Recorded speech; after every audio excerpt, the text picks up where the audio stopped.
Voilà, bonjour à tous. C'est une joie aussi pour moi d'être au milieu de vous, comme à chaque fois. Je voudrais partager avec vous ce que le Seigneur a mis sur mon cœur. Et aujourd'hui, il sera question des différents ministères dans l'Église. Et pour exercer un ministère, c'est la première des choses, il faut être un sacrificateur. Ce que Dieu a fait de nous, c'est des sacrificateurs pour Dieu son Père. C'est ce que nous dit le livre de l'Apocalypse au chapitre 1er, au verset 1. Un royaume de prêtres, plus exactement. On peine à le dire, on dit sacrificateur, mais le mot c'est bien prêtre. Ça n'a rien à voir avec ceux de l'Église catholique qui prêchent, pas du tout, et qui ont même rajouté d'autres ministères à ceux de la Bible, par exemple archevêque, alors que c'est évêque, simplement. Nous, on n'en est pas là. Nous, on bénit le Seigneur parce qu'on a pu célébrer, comme Moïse avait célébré la Pâque, parce qu'ils étaient un royaume aussi. La Bible nous dit dans Exode 19, chapitre 6, qu'ils voulaient une nation sainte, un royaume de sacrificateurs. Alléluia. L'apôtre Pierre nous dit aussi que nous sommes un sacerdoce royal, un peuple acquis et une nation sainte. Et c'est pour cela qu'on peut exercer différents services dans l'Église de Jésus-Christ. Et ce royaume que nous sommes consiste à nous offrir à Dieu comme un sacrifice vivant, saint et agréable à Dieu. C'est l'apôtre Saint Paul qui nous le dit dans Romains, au chapitre 12 et au verset 1. L'apôtre Pierre aussi nous dit que nous devons offrir des victimes spirituelles et de nous édifier nous-mêmes pour former une maison, comme des pierres vivantes. Édifiez-vous vous-même, nous dit l'apôtre. C'est à cela que nous sommes appelés. L'auteur de l'Épître aux Hébreux nous dit aussi que nous devons offrir sans cesse un sacrifice de louange, du fruit des lèvres qui confesse son nom. Donc, ce service consiste à offrir un culte permanent, de corps, d'âme et d'esprit. C'est le ministère de l'Église générale, je vais dire. Mais ça ne suffit pas. Il y a d'autres ministères que Dieu a donnés, il y a des talents que Dieu donne à chacun, puisque Jésus nous a dit qu'il nous a choisis et établis pour que nous puissions porter du fruit et que ce fruit puisse demeurer. Alléluia. Donc il est très important de faire prospérer ces talents et de ne pas les enfouir dans la terre comme un homme l'avait fait dans la parole de Dieu et qui a été malheureusement réprouvé. Et nous avons tous quelque chose à faire dans l'Église de Jésus-Christ. Alors Dieu, ce qu'il fait avant de l'établir dans l'Église locale, qui que ce soit, dans une fonction, c'est qu'il les équipe avec des dons spirituels. Et on en a au moins un. Le premier, c'est le don des langues, c'est le plus petit. C'est celui qui est permanent dans nos cœurs, qui est intrinsèque, alors que les autres sont occasionnels. Que ce soit la prophétie, à moins qu'on soit prophète, où le don est permanent. Je parle prophète dans le sens de ministère, qu'on verra tout à l'heure. Donc les dons sont fortement recommandés pour exercer une fonction en soyant établis dans l'Église. C'est essentiel. Alors on va voir ensemble ce que j'appelle moi les ministères locaux ou presbytéraux. Et ce qui les désigne, c'est le mot diaconia, en premier lieu.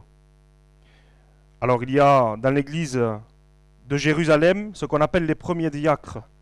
On va le prendre, acte 6.3. C'est lorsque le peuple murmure parce que les veuves hellénistes sont négligées. Alors les apôtres décident de leur faire élire 7 hommes remplis du Saint-Esprit et de sagesse. Et c'est ce que la Bible nous dit. Voilà pourquoi je dis que les dons sont nécessaires. Parce que quand on a reçu le Saint-Esprit, quand on a été baptisé du Saint-Esprit, le premier qu'on exerce, c'est le don des langues. Il est impossible d'exercer les autres sans avoir ce don-là. Bien sûr, il faut faire la différence entre la diversité des langues qui peut s'interpréter et simplement le baptême du Saint-Esprit qu'on a au quotidien, qui sont des louanges à Dieu et que nous, on ne comprend pas nous-mêmes. Donc les dons sont très importants et fortement recommandés pour les diacres. Alors ces diacres-là ont quand même une particularité. Moi, je les appelle un peu, le mot, bon, est peut-être pas adéquat, mais j'ai trouvé que celui-là, les diacres prototypes, parce qu'ils ne sont pas nommés comme diacres. La preuve, on voit Étienne annoncer la parole de Dieu avec force. On voit Philippe qui devient plus tard Philippe l'évangéliste. Et les 5 autres, on n'en entend pas parler.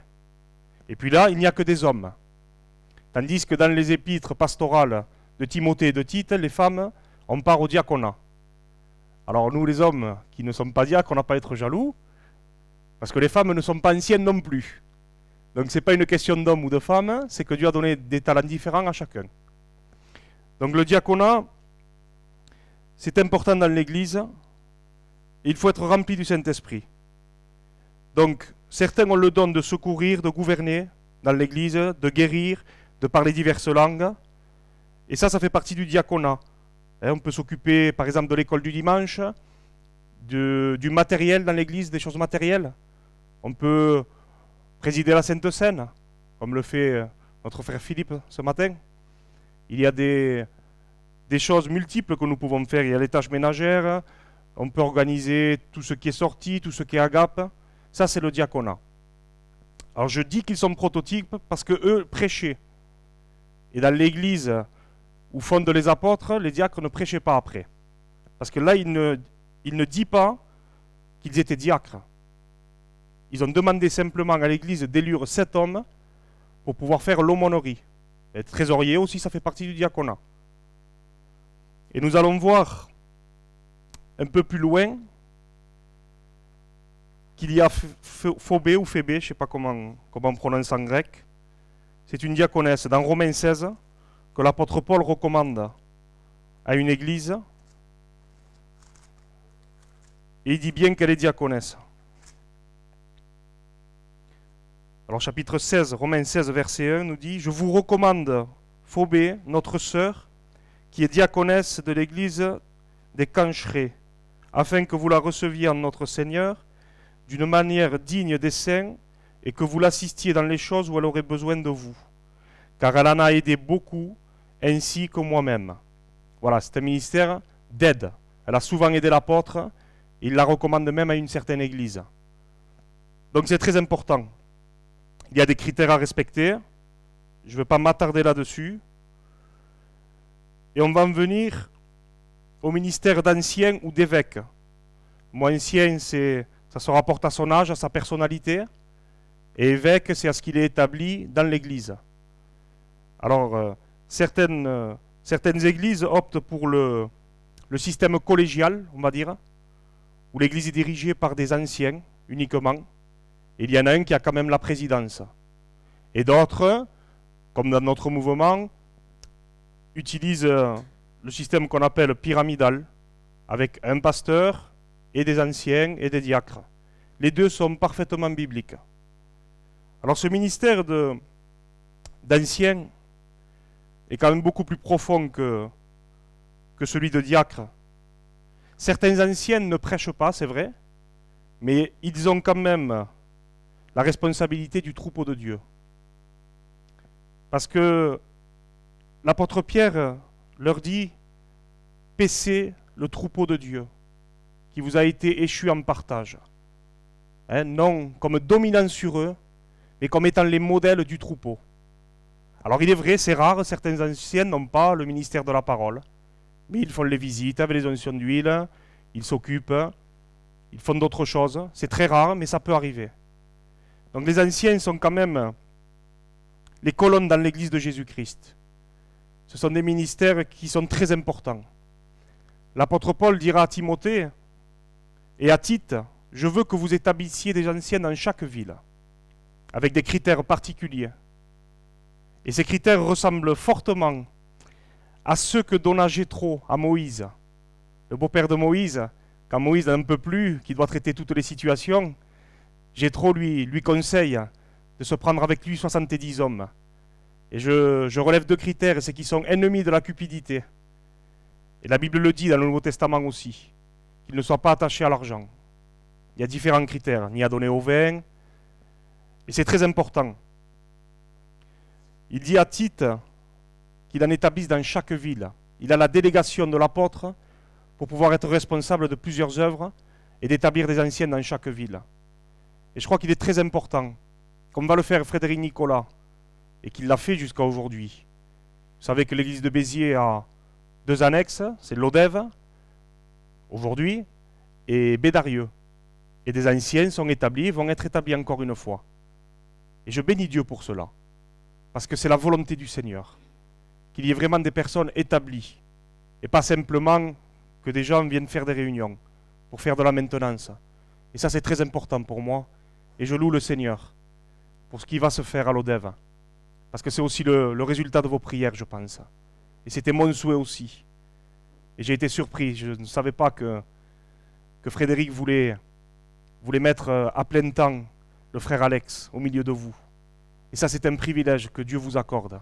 Alléluia. Alors bien sûr, ces anciens sont les modèles. Ils doivent être propres à l'enseignement et ils accomplissent un rôle de berger, un rôle de pasteur. Voilà, ils sont désignés ou par les apôtres ou par les autres responsables, élus par l'Assemblée après un dépôt de candidature. Et ce que j'ai remarqué, c'est qu'ils sont établis par le Saint-Esprit. Dans Actes 20, 28, on peut le prendre si vous voulez. C'est l'apôtre Paul qui parle aux anciens d'Éphèse, me semble-t-il. Il leur fait des recommandations, parce qu'il sait qu'ils ne les reverront plus. Alors, on va prendre même à 26, chapitre 20, verset 26. C'est pourquoi je vous déclare aujourd'hui que je suis pur du sang de vous tous, car je vous ai annoncé tout le conseil de Dieu sans rien cacher. Prenez donc garde à vous-même et au troupeau sur lequel le Saint-Esprit vous a établi évêque pour paître l'Église de Dieu qu'il s'est acquise par son propre sang. Je sais qu'il s'introduira parmi vous, après mon départ, des loups cruels qui n'épargneront point le troupeau, et qu'il s'élèvera du milieu de vous des hommes qui enseigneront des choses pernicieuses pour entraîner les disciples après eux. Amen. On voit qu'ils sont établis par le Saint-Esprit. C'est le Saint-Esprit qui les a établis évêques. Et leur rôle, c'est de veiller aussi à la pureté de la doctrine. Parce qu'il n'y ait pas des personnes nouvelles qui se glissent au milieu du troupeau comme ça pour enseigner ce qu'on ne doit pas enseigner. D'ailleurs, Paul dira à Tite, au sujet des Crétois, qu'il faut leur fermer la bouche, parce qu'ils enseignent de fausses doctrines. Et ils enseignent les gens à faire des choses qui ne sont pas conformes à l'Écriture. Donc ce rôle d'ancien était très important. Voilà pour les ministères locaux, presbytéraux. Et ensuite, il y a d'autres ministères. Bien sûr, il y a diversité des dons et des ministères, un même esprit. Mais il y a des ministères, selon Éphésiens 4 et au verset 7, qui sont établis, eux, par Jésus. C'est Dieu qui a été les chercher. Ils sont mis à part par le Seigneur lui-même. Et même l'apôtre Paul, quand il parle de cela, il reprend le psaume 68 au verset 18. On reprend le psaume 68, verset 18, en premier. Pour bien faire la comparaison, et comment il explique le psaume au sujet des ministères. Alors 68, verset 18.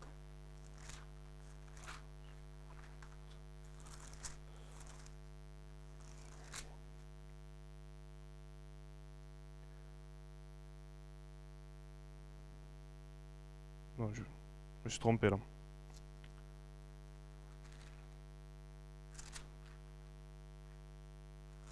J'y suis plus. Voilà, si, ça y est. 19, verset 19. Tu es monté dans les hauteurs et tu as amené des captifs. Tu as reçu des dons pour l'homme. Les rebelles habiteront aussi près de l'Éternel Dieu. Béni soit le Seigneur chaque jour. Amen. Ce psaume est repris par l'apôtre Paul dans Éphésiens au chapitre 4 et au verset 7. Et il l'explique merveilleusement bien. Comment le Seigneur Jésus établit ce que j'appelle le ministère don, donné à l'Église par Jésus.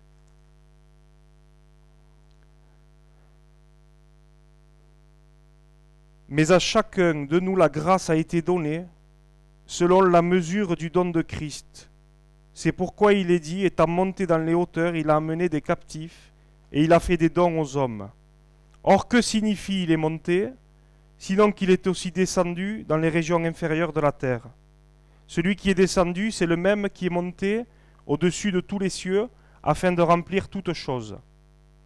Et il a donné les uns comme apôtres, les autres comme prophètes, les autres comme évangélistes, les autres comme pasteurs et docteurs, pour le perfectionnement des saints, en vue de l'œuvre du ministère et de l'édification du corps de Christ, jusqu'à ce que nous soyons tous parvenus à l'unité de la foi et de la connaissance du Fils de Dieu, à l'état d'homme fait, à la mesure de la stature parfaite du Christ. Ainsi, nous ne serons plus des enfants flottants et emportés à tout vent de doctrine par la tromperie des hommes, par leur ruse dans les moyens de séduction. Mais en professant la vérité dans l'amour, nous croîtrons à tous égards en celui qui est le chef, Christ. C'est de lui, et grâce à tous les liens de son assistance, que le corps bien coordonné, formant un solide assemblage, tire son accroissement selon la force qui convient à chacune de ses parties, et s'édifie lui-même dans l'amour. Amen.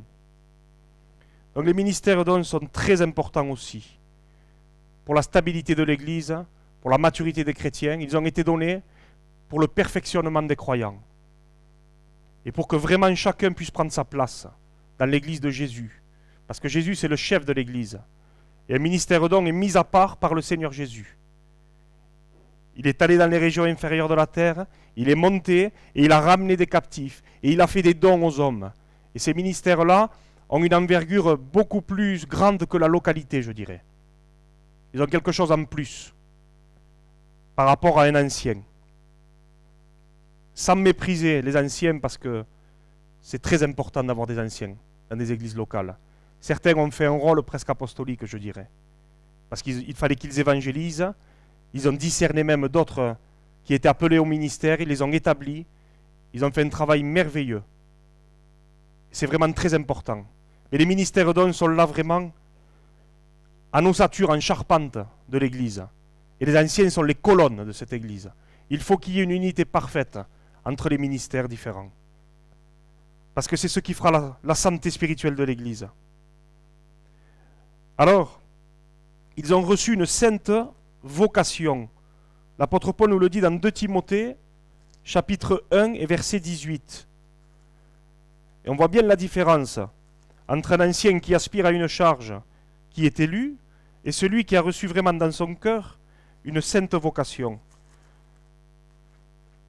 C'était vraiment très important pour l'apôtre Paul d'enseigner ces choses à Tite et à Timothée, parce que le moment de son départ approchait, et nous aujourd'hui nous avons la Bible, mais la Bible n'était pas complète à l'époque où Paul est parti auprès du Seigneur. Et c'était vraiment verbal. Il fallait que Timothée se souvienne. Il lui dit, souviens-toi de Jésus-Christ. Tu connais ma constance, ma foi, ma persévérance. Et modèle sur moi. Il fallait vraiment qu'ils obéissent aux recommandations de l'apôtre Paul. Alors il dit à Timothée, à partir du chapitre 1, 2 Timothée chapitre 1 et au verset 6, « Je t'exhorte à ranimer la flamme du don de Dieu que tu as reçu par imposition de mes mains. Ce n'est pas un esprit de timidité que Dieu nous a donné. Au contraire, son esprit nous remplit de force, d'amour et de sagesse. N'aie donc point honte à rendre témoignage de notre Seigneur, ni de moi son prisonnier, mais souffre avec moi pour l'Évangile par la puissance de Dieu. » Et c'est là où je veux en venir, qui nous a sauvés et qui nous a adressé une sainte vocation, selon son propre dessein et selon la grâce qui nous a été donnée en Jésus-Christ avant les temps éternels et qui a été manifestée maintenant par la venue de notre Sauveur Jésus-Christ, qui a réduit la mort à l'impuissance et a mis en évidence la vie et l'immortalité par l'Évangile. Amen. Voilà la différence entre un ministère don et un ancien. C'est toute la différence. Et Timothée était responsable à l'église d'Éphèse. Dieu l'avait mis responsable, il y avait des anciens aussi.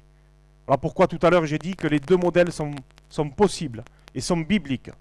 Une église peut tourner avec un corps, un collège d'anciens, et elle peut tourner aussi avec un ministère don et des anciens à côté, quand il a des anciens pour appui. Et ça c'est important de le souligner, parce qu'il y a des congrégations qui travaillent différemment que les assemblées de Dieu, Et le système collégial est aussi important et peut fonctionner dans l'Église de Jésus-Christ. Alors Timothée, il semble qu'il exerçait, dans la première lettre où l'apôtre lui écrit, il lui dit « Applique-toi à la lecture, à l'enseignement ». Il exerçait un rôle de pasteur. Et dans la deuxième, il lui dit « Fais l'œuvre d'un évangéliste, remplis bien ton ministère ». C'est drôle parce que pasteur et évangéliste, ce n'est pas compatible. L'évangéliste ne peut pas rester dans une église. Ce n'est pas sa fonction, il ne pourra pas. Il ne va pas arriver à donner la nourriture au peuple. Lui, ça brûle, c'est le feu, c'est l'évangélisation. Alors il semble que Timothée soit devenu apôtre par la suite. Parce que ce n'est pas compatible. Et on est appelé à être apôtre. Même Paul le dit, on n'est pas apôtre tout de suite. Paul, appelé à être apôtre. Quand l'apôtre Paul commence, il commence comme prophète et docteur. Et ensuite, il devient évangéliste et il s'est occupé de certaines églises. L'apostolat, c'est vraiment un ministère particulier. Nous y reviendrons tout à l'heure. Et je voudrais commencer par le pasteur et le docteur. L'apôtre les met ensemble. Pasteur et docteur, c'est un peu interchangeable. C'est deux ministères qui vont bien ensemble. De toute façon, un pasteur doit enseigner la parole et un docteur peut tenir une église, ce n'est pas un souci. Sauf que le docteur aura la vision vraiment calquée sur la parole de Dieu et le pasteur sur l'église. C'est des visions un petit peu différentes, mais ce sont des ministères complémentaires. Alors le ministère de pasteur, c'est qu'il dépasse largement le niveau local et il peut même gérer plusieurs communautés. Comme notre frère Frédéric Nicolas, par exemple, qui a plusieurs assemblées sous sa responsabilité. C'est ce que l'apôtre Paul dit à Tite, quand il dit « Je t'ai établi en Crète pour que tu règles certaines choses et pour que tu établisses des anciens dans chaque ville. » Donc vous voyez, il a le rôle d'un ancien, c'est le même office, parce qu'ils paissent le troupeau de Dieu, les pasteurs, comme les anciens. Ils apportent la nourriture, ils veillent. Seulement l'envergure est plus grande. Ils peuvent gérer plusieurs localités. Le docteur peut aussi enseigner les pasteurs, les jeunes prédicateurs. Moi, je vous parle des ministères, mais je ne suis même pas ce que je suis aujourd'hui. Il y a quelques mois que je prêche, c'est tout. Et je le dis avec humilité. Je suis simple prédicateur. Mais par rapport à la parole de Dieu, je m'entretiens avec vous parce que je trouve que c'est très important de découvrir vraiment, reconsidérer les ministères dons, reconsidérer les anciens, parce que c'est primordial dans l'Église de Jésus-Christ, que les anciens, les diacres et les ministères soient établis. C'est pour le perfectionnement des saints, c'est pour que le corps vraiment soit bien uni et qu'il s'édifie lui-même dans l'amour. C'est essentiel d'avoir ces ministères-là dans toutes les assemblées. Alors ensuite, il y a le docteur qui peut éviter les écueils aussi. Il y a des points difficiles à comprendre dans la parole de Dieu. Et c'est vite fait de faire un faux enseignement, de se tromper. Et le docteur a vraiment il a, je dirais, le don d'expliquer ce qui est compliqué en le rendant tout simple. Si un jour quelqu'un se dit docteur et qu'il vous complique encore plus au sujet de la question que vous lui avez posée, ce n'est pas un docteur. Je vous le dis tout de suite. Lui, tout ce qui est compliqué, il le rend simple. Il a reçu ce don de l'Éternel et on en a besoin.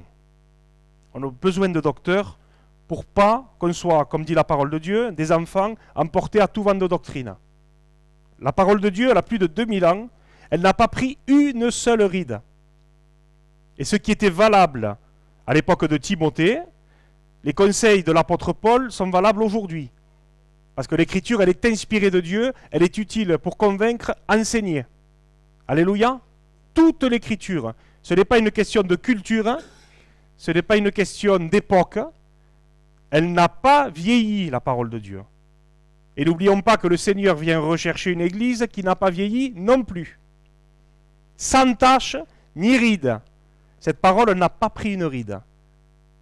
Et l'église de Jésus-Christ, il ne faut pas qu'elle en prenne une non plus. Même si c'est une ride de modernité. Ça en est une quand même pour le Seigneur. Alors, nous avons vu tout à l'heure que Philippe faisait partie des 7 et qu'il est devenu évangéliste. D'ailleurs, ses 4 filles prophétisaient. quand l'apôtre vient dans sa maison, quand l'apôtre Paul vient, il y a 4 filles vierges qui prophétisaient, me semble-t-il, que c'est écrit comme ça. Alors Philippe est parti à Samarie, évangéliser. Quand il y a eu la dispersion de l'église de Jérusalem, cette église-là, entre parenthèses, je la vois un peu prototype aussi, elle n'est pas complètement finie. On s'en sert souvent, c'est vrai, il persévérait, il faisait ci, c'est un modèle, mais elle n'est pas complète. Pour la simple et bonne raison qu'il n'y a que des juifs. Hellénistes, mais c'est quand même des juifs. Les païens ne sont pas encore rentrés. Pierre a mis 10 ans à accepter d'aller évangéliser les païens, à peu près, hein, selon l'histoire. Hein. Et les diacres et les anciennes ne sont pas nommés non plus. Les ministères d'hommes ne sont pas découverts, il n'y a que les apôtres. Une église qui est vraiment complète, je dirais mature, c'est l'église d'Antioche, de Syrie, me semble-t-il. Où il est dit que dans cette église, il y avait des pasteurs, des docteurs, des prophètes. Et c'est là où le Saint-Esprit a parlé pendant qu'ils le servaient dans leur ministère, dans le jeûne et la prière, où il dit « Mettez-moi à part Paul et Barnabas pour l'œuvre à laquelle je les ai appelés. » Vous voyez comment c'est important que les ministères entre eux aient des moments de prière et soient bien unis, pour que le Saint-Esprit place et établisse là où lui il veut. C'est très important. Voilà pourquoi l'église de Jérusalem n'était pas complète à ce niveau-là. Alors il est vrai qu'il y a eu dispersion et que les apôtres seuls sont restés à Jérusalem. La Bible nous dit que ce ne sont que les apôtres qui sont restés. Et tous les autres sont partis pour annoncer la parole de Dieu. Mais c'est Philippe qui a vraiment fait ce réveil avec l'aide du Seigneur à Samarie. C'est lui qui a vraiment prêché la parole. Ce n'est pas les mêmes mots. Quand tout le peuple a annoncé, ce n'était pas sous la même forme. Quand on témoigne, bien sûr, c'est une forme de prédication. On peut parler de la croix, parler de notre expérience. On annonce l'évangile. Et proclamer, dans le sens de prêcher, c'est le mot kérouzo, c'est Philippe qui l'a fait. Et c'est bien lui qui l'a fait. C'est les apôtres qui sont venus par la suite pour regarder ce qui se passait, pour leur donner le baptême du Saint-Esprit qu'ils n'avaient pas reçu. Et heureusement qu'ils étaient là pour découvrir ce magicien, parce qu'ils voulaient acheter à prix d'argent le don du Saint-Esprit. Et Philippe arrivait vraiment à la limite de son ministère, c'est qu'il n'avait pas discerné, il avait manqué de sagesse, que cet homme était un loup. Voilà pourquoi les ministères sont complémentaires. L'évangéliste, c'est comme ça. Il ouvre la voie, il défriche un champ nouveau, il commence à bâtir l'église, ok. Mais après, il y a des choses que c'est plus son rôle. Et heureusement que les apôtres sont venus et qui ont discerné l'imposture. Alléluia. C'est très important. Ce n'est pas une question qu'un évangéliste est moins important ou plus important. Il en faut, on en a besoin. D'ailleurs, il est en 3e position, quand même dans la hiérarchie, juste après les apôtres et les prophètes. Mais il a besoin, quand l'église est fondée, d'autres ministères pour l'accompagner. Alléluia. Alors ces 4 filles, elles prophétisaient. Elles n'étaient pas prophétesses. Elles prophétisaient tout simplement. C'est Agabus qui descend et qui dit à Paul, tu seras lié, on te livrera aux mains des païens. Le ministère don de prophète, c'est Agabus qui l'a eu. Et ce n'est pas les 4 filles qui étaient prophétesses selon un ministère don. Elles avaient le don de prophétie, tout simplement. Et certainement qu'elles ont dit des choses à propos de Paul qu'Agabus est venu confirmer. Qu'en est-il du ministère de prophétesse de Anne? Il se trouve sous l'ancienne alliance avant la croix. Et elle l'avait reçu. C'était une prophétesse. Mais c'était avant la croix et avant la résurrection. Donc il n'est pas conforme aujourd'hui de dire qu'une sœur serait évangéliste, prophétesse ou quoi que ce soit. Puisque le minimum pour exercer la prédication et l'autorité dans l'Église, c'est d'être un ancien. On est d'accord avec ça? Agabus, oui, avait vraiment reçu un ministère de prophète. Ce sont des ministères que Dieu utilise pour veiller à la pureté de l'Église, pour veiller vraiment à ce que l'Église revienne sur les anciens sentiers, ne se trompe pas. Et c'est vrai qu'un apôtre a besoin d'un prophète. Comme Silas était prophète qui accompagnait l'apôtre Paul dans ses voyages missionnaires.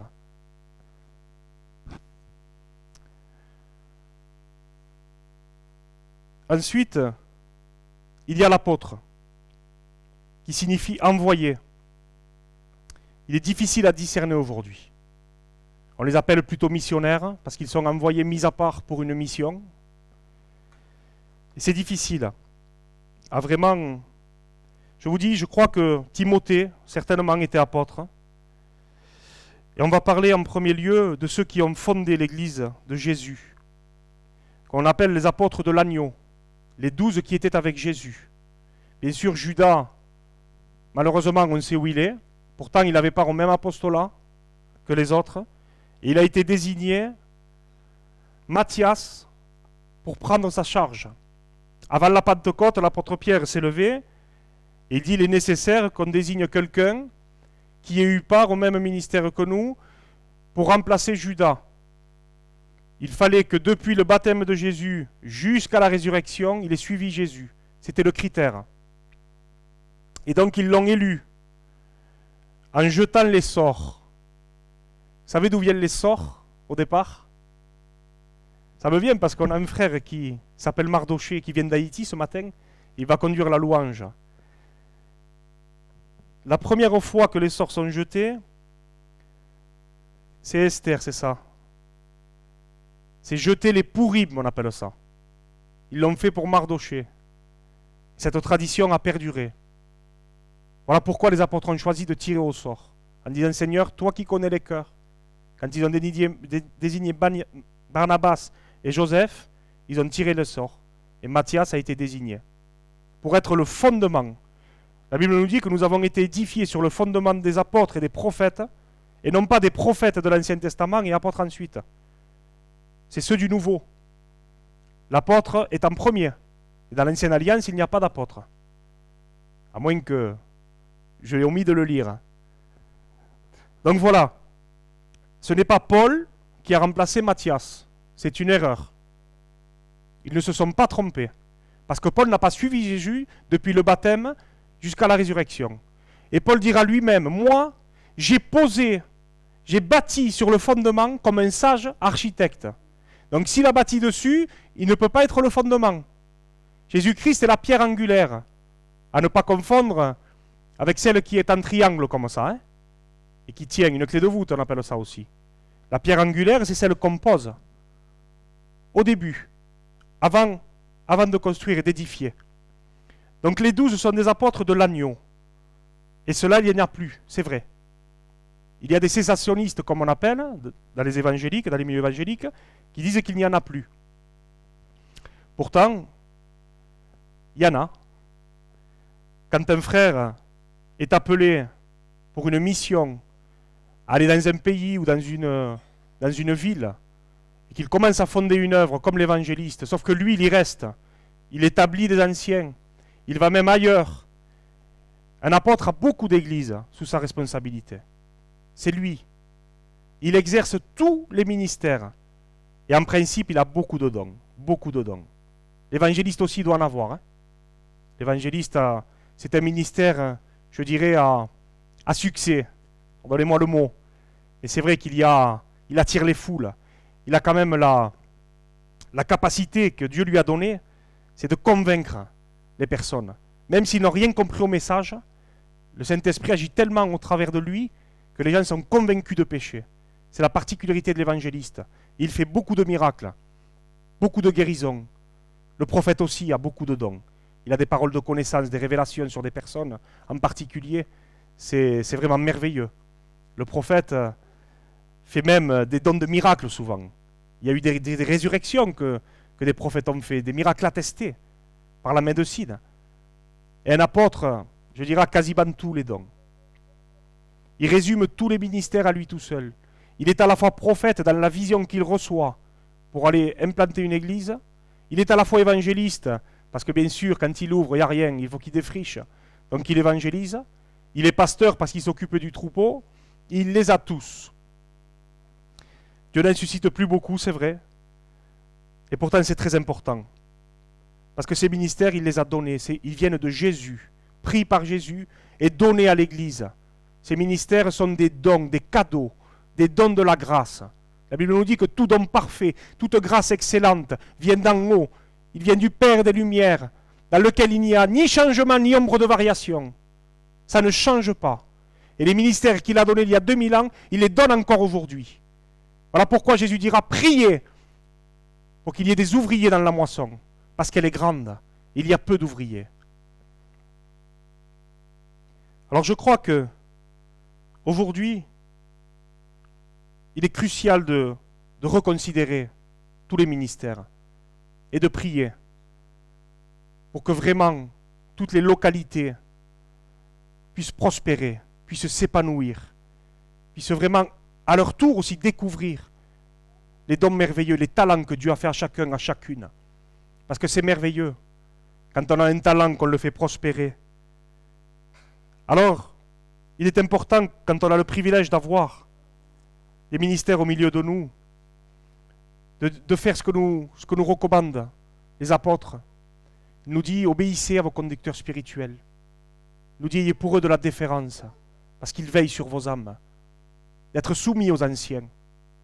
C'est très important, parce que leur œuvre, elle est belle. Ils ont besoin du soutien de l'Église. Vous savez, avoir un ministère de consécration, d'intercession, c'est aussi important que le reste. C'est très important de prier pour les serviteurs. Prier pour notre ville, c'est un ministère. Il y a des dons de libéralité, de générosité, il y a différents dons.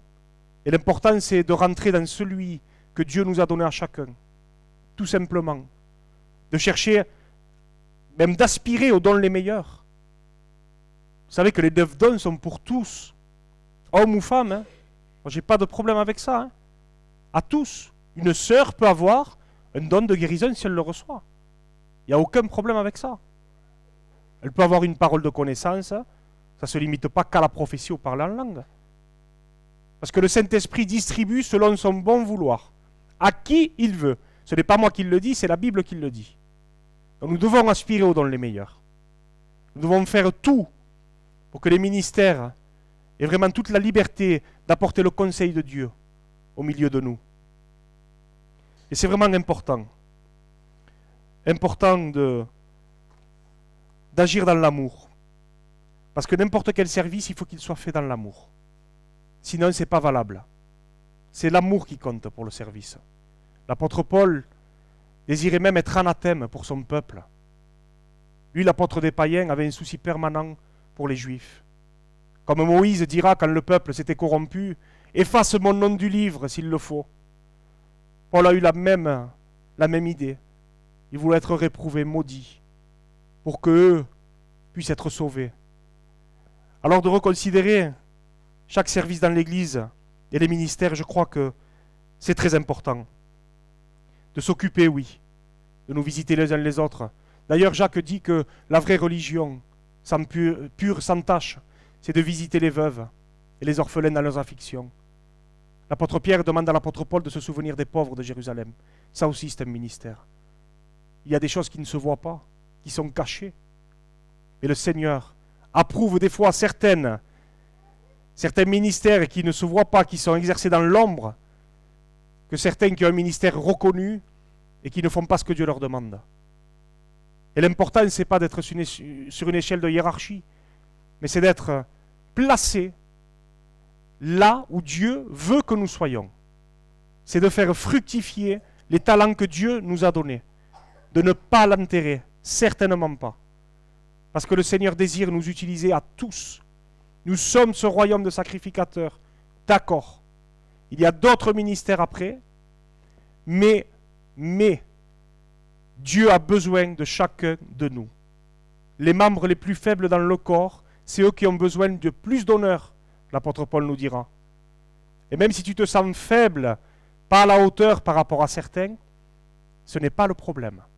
Parce que le Seigneur veut t'utiliser à toi aussi. Alléluia. Bénis le Seigneur. Parce qu'il ne nous a pas laissés orphelins. Il nous a envoyé le Saint-Esprit, mais il nous a donné aussi des ministères. Et qui se complémentarisent. Ils ne s'opposent pas. Non, un docteur ne s'oppose pas à un évangéliste. Pas du tout. Ils se complètent, même s'ils n'ont pas la même vision. Et d'apprendre à être ensemble pour vraiment faire la volonté du Seigneur Jésus, d'apprendre à respecter nos ministères différents, nos talents, nos dons différents, eh bien ça c'est merveilleux. Parce que c'est là où l'Église va croître. C'est là où le Saint-Esprit va ajouter, parce que c'est lui qui ajoute. Hein.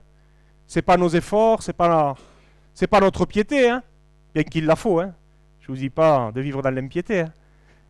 Mais c'est le Saint-Esprit qui ajoute. C'est lui. Et si une église n'est pas prête à recevoir, à accueillir, Dieu n'enverra pas. Voilà pourquoi on a un Dieu d'ordre. Et il faut respecter. Jésus a donné, après sa résurrection, l'autorité à ses apôtres.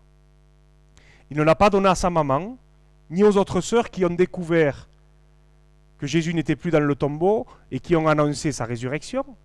Moi, je parle après la croix ressuscité. L'autorité, le Seigneur l'a donnée aux hommes, particulièrement à ses apôtres. C'est tout. Sur la croix, il dira à Jean, voilà ta mère, femme, voilà ton fils. L'autorité dans l'Église, pas l'autoritarisme, pas la domination, pas du tout. La responsabilité. Le chef, comme Christ est le chef de tout homme, le chef de la femme, c'est l'homme. Et les ministères d'autorité ont été donnés aux hommes. Et le Seigneur sait pourquoi. Et ça, on ne peut pas le changer aujourd'hui. Voilà pourquoi il est important de rester sur cette parole qui n'a pas vieilli. Et de ne pas dire, là c'est lui qui parle, là c'est la culture. Non. Elle est vivante et permanente, la parole de Dieu. Et c'est très important de la conserver jusqu'au bout. Parce que je vous le dis, elle n'a pas vieilli, mais le Seigneur ne viendra pas chercher une église qui a vieilli. Et il nous faut garder la saine doctrine. Il nous faut écouter ce que Dieu nous dit. Parce que ça en va de notre bonne santé spirituelle, ça en va de la vie de nos maisons, ça en va de la bonne santé de l'église locale et de ceux du dehors qui nous regardent. Voilà pourquoi il est très important d'être soumis aux responsables. Et je suis heureux pour vous que quelqu'un va vous être établi. Et je vous demanderai vraiment de le choyer, d'être là pour lui. Parce qu'il se déplace, il se donne pour vous. C'est une grâce que Dieu vous accorde. Je le dis en toute humilité, je le dis parce que ce n'est pas moi qui ai établi. Vraiment d'être soumis, d'avoir de la déférence pour lui. Parce qu'il veille sur vos âmes. Et j'espère vraiment qu'avec vous tous, il va vraiment accomplir une œuvre excellente. Qu'il puisse vraiment discerner ce que vous avez reçu et le mettre à profit. Pour la gloire de notre Seigneur Jésus. Amen. Merci Seigneur. Tu veux bien prier mon frère ?